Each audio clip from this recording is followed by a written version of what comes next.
Alam niyo ba, I always push people away every time na na-attach na ako sa kanila. And yun yung naging red flag ko. Kasi I hate goodbyes. So para walang mag-goodbye, every time na may taong magka-come in, every time na mapapamahal na sila sa akin, and every time na parang feeling ko masasaktan ako pag mawawala tong tao na to, pinipigilan ko na lang silang pumasok sa buhay ko. Kasi feeling ko, para hindi ako masaktan sa mga taong aalis, hindi ko na lang i-welcome yung mga darating.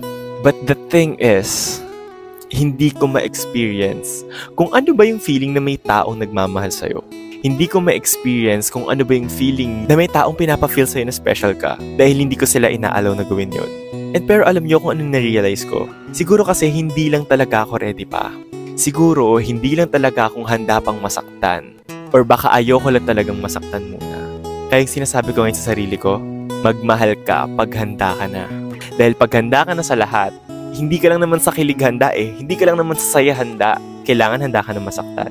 Kailangan handa ka ng umiyak. And kailangan sa lahat ng emotions na pwede mong maramdaman, maging ready ka na. So kung hindi ka pa ready sa lahat ng aspect, kung hindi ka pa ready na maka-feel ng mga masasakit, baka hindi mo pa talaga deserve pumasok sa relationship. And please, sasabihin ko sa'yo kung ano yung lagi kong sinasabi sa sarili ko. Kung feeling mo hindi ka pa pang relationship, huwag ka munang pumasok sa relationship. Hindi lang dahil sa baka masaktan ka, but kundi, baka makasakit ka rin ng iba.